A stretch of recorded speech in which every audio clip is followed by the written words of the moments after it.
जय श्री श्याम। तुलसी के पौधे पर लगे काले कीड़ों का इलाज, ये एक गिलास। जी हाँ दोस्तों, बरसात के मौसम में अक्सर हमारे तुलसी के पौधे पर काले कीड़े लग जाते हैं। लेकिन आज जो मैं लिक्विड फर्टिलाइजर आपके साथ शेयर करने जा रही हूँ, सिर्फ हफ्ते में एक बार आप इसका इस्तेमाल तुलसी के पौधे पर करेंगे तो आप देखेंगे कि पौधे पर किसी भी तरह का कीड़ा या फंगस बिल्कुल भी नहीं लगेगा।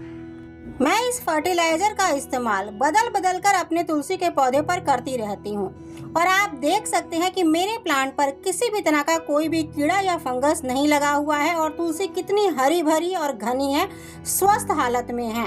तो जय श्री श्याम दोस्तों, मैं स्वागत करती हूँ आपका आपके अपने चैनल प्रीति का बगीचा में। दोस्तों, आज हम बात करेंगे कि तुलसी पर कीड़ों से कैसे बचाया जा सके। हमारे पौधे पर बरसात के मौसम में अक्सर काले कीड़ों का अटैक हो जाता है और हमारी हरी भरी तुलसी सूख जाती है। तो दोस्तों, सबसे पहले तो आप तुलसी के पौधे को ऐसी जगह रखें जहां इसे अच्छी धूप मिल सके। जी हाँ दोस्तों, सबसे पहले हमें अपने धूप का ख्याल रखना है और हो सके तो आप तुलसी को ईशान कोण में रखें। अगर ईशान कोण में आपके पास जगह नहीं है तो आप पूर्व दिशा में इसे रख सकते हैं, जहां इसे अच्छी धूप मिले और मिट्टी सूखे तभी इसमें पानी दे, क्योंकि बरसात के मौसम में अक्सर हमारी तुलसी की मिट्टी पौधे की बारिश के लगातार होने की वजह से गीली बनी रहती है, जिससे कि पौधे की जड़ों में फंगस लग जाता है, जड़ें गलने लगती हैं और हमारा पौधा खराब होने लगता है। अगर आप नया पौधा लगाने के बारे में सोच रहे हैं तो अभी का मौसम नए पौधे को लगाने के लिए बिल्कुल भी सही है। आप इस समय बीज से या नई तुलसी मार्केट से लाकर लगा सकते हैं। ये देखिए, मैंने यहाँ छोटे छोटे से पॉट्स में सीड्स से इन्हें ग्रो किया है। मैंने इनमें बीज डाल दिए थे जो कि बरसात के मौसम में बहुत इजीली ग्रो हो जाते हैं और हमारे पास एक से अनेक तुलसी माता के पौधे हो जाते हैं। और कहते हैं दोस्तों कि तुलसी हमें हमेशा अपने घर में विषम संख्या में लगानी चाहिए, जैसे कि 3, 5, 7 की संख्या में लगानी चाहिए। अगर आपको ये जानकारी पसंद आए तो वीडियो को एक लाइक जरूर कर देना और मेरे चैनल को आप सब्सक्राइब कर देना। तो चलिए दोस्तों, हम पहला फर्टिलाइजर बना लेते हैं। तो उसके लिए हमें चाहिए एलोवेरा। यहाँ पर मैंने एक एलोवेरा की पत्ती ली है। एलोवेरा एक एंटी पेस्टिसाइड है, बिल्कुल ऑर्गेनिक और इजीली हमारे घरों में हमें आसानी से मिल जाता है। तो इस फंगीसाइड को बनाने के लिए हमने एक एलोवेरा की पत्ती को लिया है और इसे छोटे छोटे टुकड़ों में, इसके साइड के किनारों को, कांटे वाले हिस्से को हमको काट के हटा देंगे और छोटे छोटे टुकड़े इसके हमें कर लेने हैं। एलोवेरा हमारे प्लांट को हर प्रकार के संक्रमण से बचाता है और ऑर्गेनिक ग्रोथ देता है। अब इन टुकड़ों को हमें इस बर्तन में डाल लेना है। उसके बाद हमें इसमें 1 लीटर पानी मिक्स कर देना है। और दोस्तों, हमें सिर्फ इसमें पानी डालकर नहीं यूज करना है, इसमें मैं कुछ और भी चीज ऐड करूंगी जो मैं आपको आगे बताऊंगी। तो अब इसे हमें अच्छे से हाथों से मैश कर लेना है। अच्छे से हम इसे मिला सकते हैं। मिलाने के बाद हम इसको कम से कम 3 से 4 घंटे के लिए ढककर रख देंगे। आप चाहें तो इस तरीके से आप पीस कर, मिक्सी में इसे पीस कर आप इसका 1 से 2 चम्मच जेल का इस्तेमाल भी कर सकते हैं, लेकिन मैंने यहाँ पर छोटे छोटे टुकड़ों में काट कर ही इसका इस्तेमाल किया। तो चलिए अब हम दूसरा फर्टिलाइजर पहले बना लेते हैं। तो उसके लिए हमें यहाँ पर 1 गिलास पानी लेना है और पानी को हमें हल्का सा पहले गर्म कर लेना है। उसके बाद हमें इसमें 1 चम्मच डालना है हल्दी पाउडर।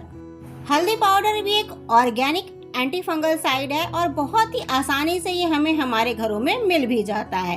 तो इसे हमें अच्छे से उबाल लेना है जब तक कि थोड़ा सा इसका कलर चेंज ना हो जाए या थोड़ा पानी कम ना हो जाए। इसको अच्छे से हम उबाल लेंगे। उबालने के बाद इसे हमें ठंडा करके और अपने प्लांट पर यूज करना है। आप देख सकते हैं कि बिल्कुल पानी का कलर भी चेंज हो गया है और पानी बिल्कुल आधा हो गया है।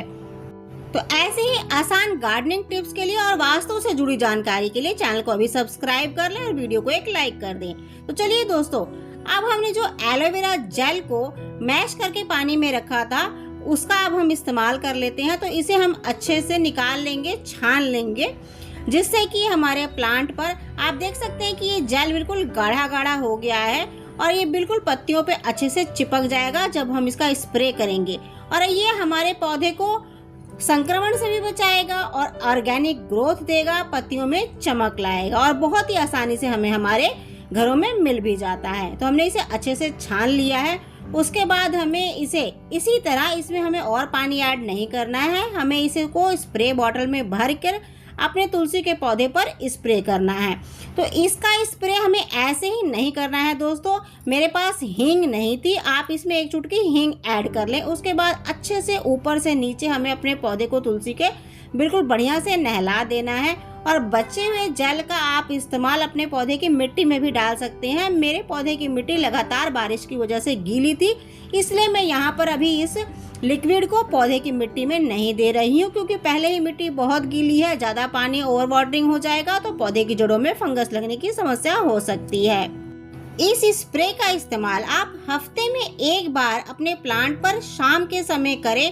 नियमित रूप से आप स्प्रे करते रहे और आप देखेंगे कि आपके पौधे पर किसी भी तरह के कीड़े नहीं लगेंगे, फंगस नहीं लगेगा। तो चलिए अब हम दूसरा स्प्रे बना लेते हैं। तो ये है वो हल्दी का पानी जिसे हमने उबाल कर हम यहाँ पर पकाकर हल्दी का यूज कर रहे हैं दोस्तों। कच्ची हल्दी बिल्कुल इस्तेमाल नहीं कर रहे हैं, क्योंकि कच्ची हल्दी का रिजल्ट हमें उतना अच्छा नहीं मिलता। मैंने खुद ट्राई किया है जितना कि हमें पकी हुई हल्दी का मिलता है। तो हमें इसमें थोड़ा सा पानी ऐड कर लेना है, इसे डाइल्यूट कर लेना है।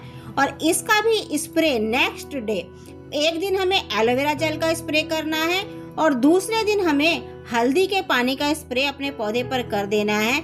और हमारा पौधा सालों साल बिल्कुल हरा भरा स्वस्थ बना रहेगा। कहते हैं ना कि जितनी हरी भरी तुलसी उतना ही हरा भरा आंगन और उतना ही हरा भरा मन।